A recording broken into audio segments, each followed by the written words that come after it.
It's a lottery. Submit as often as you can. And who cares about quality in your grant proposal? Or is it that quality matters? That you really have to take your time and write a great grant proposal? Which one is it? Are you confused?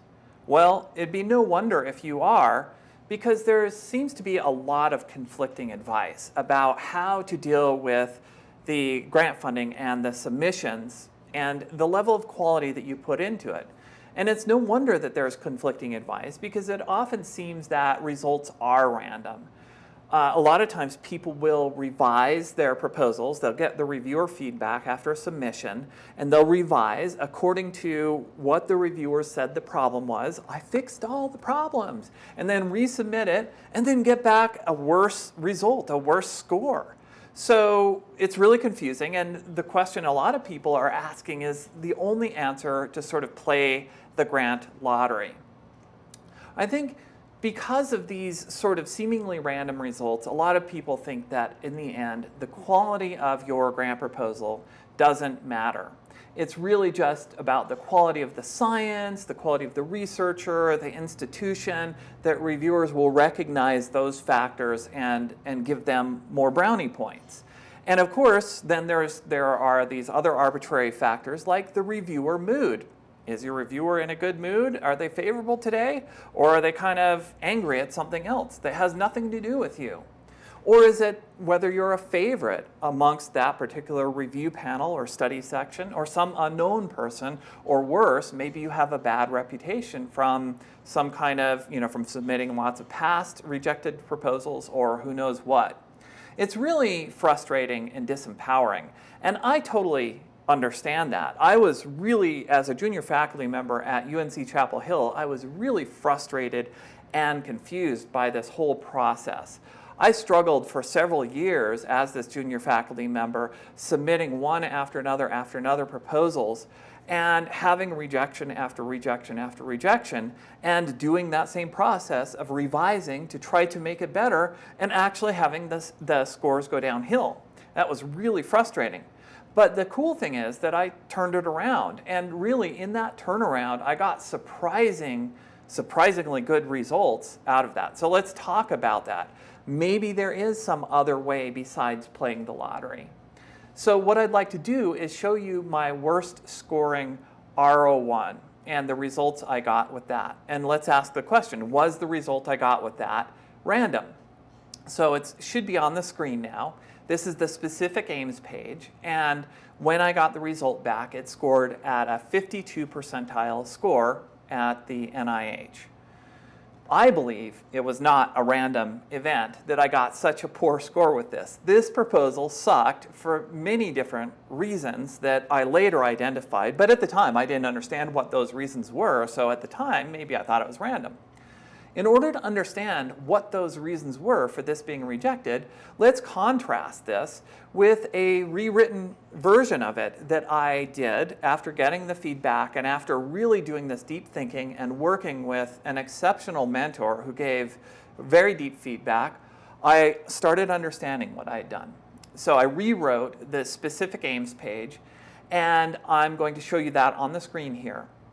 You might notice all those colors on the specific aims page, and that's just highlighting that I added later as part of the grant story funnel, which is a method that I teach to clients to identify what parts of the story are present and whether they fit together appropriately.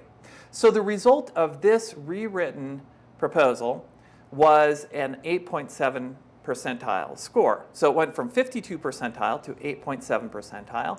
That was good enough for me to get that funded.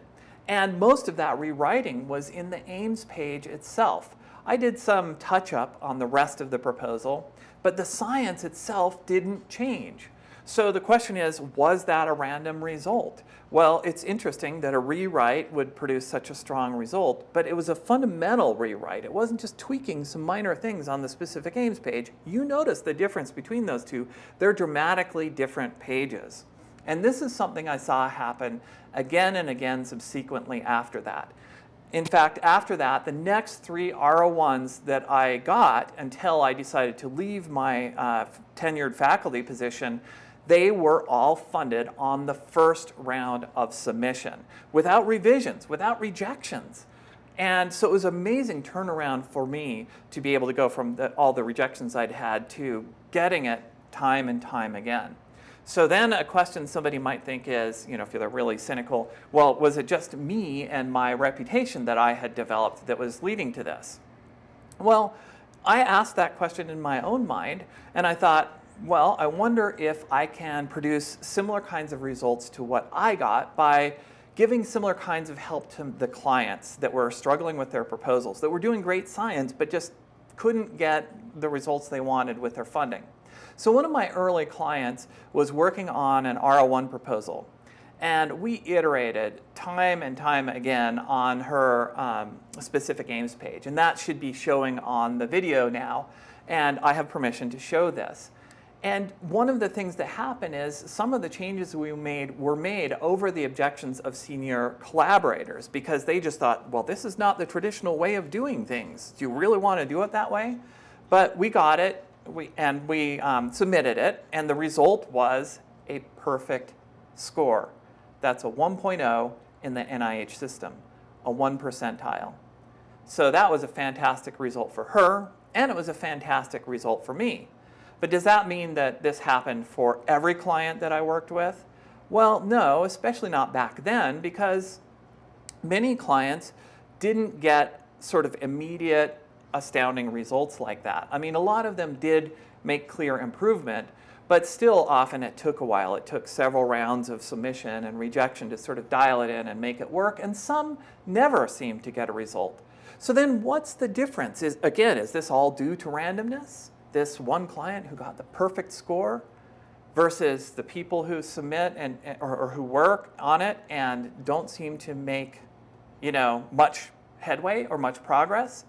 Well, at the time, again, I wasn't 100% sure. Now I'm much more sure after 10 years of doing this. What I have seen time and time again is those that I work with who really put in hard work, who really do many iterations and get feedback, and do more iterations and get more feedback, and go through this cycle that sometimes lasts for months, sometimes longer than months, to do that. And another thing they do is they ignore the conventional wisdom, because a lot of the conventional wisdom is just, it's wrong. It doesn't actually work, and sometimes it produces negative results instead. So they work on developing this clear and compelling story and deepening their skills in being able to frame and tell good stories about the research they're going to do. And those are the ones who get the results. And one thing that I want to point out is, yes, your science, your research has to be good, but in our modern environment, the good science is no longer good enough for funding by itself. It's super competitive now, and the old approaches just do not work anymore. And I think that's the factor that really makes it seem random. That's the differentiating factor between somebody who gets a perfect score and somebody who gets maybe mild improvement but not much. It's why it seems sometimes that quality doesn't matter, because people are thinking about quality in terms of, oh, what's the quality of the science? But not necessarily thinking about, or the quality of just the grammar, but not necessarily thinking about the quality of the framing and storytelling. But it really does matter. But it takes time, it takes iteration, and it takes one more really important thing, which is very deep, effective feedback to really get to that point of having a clear and compelling story and framing that works in your grant proposal. And it's not easy to find that kind of mentoring.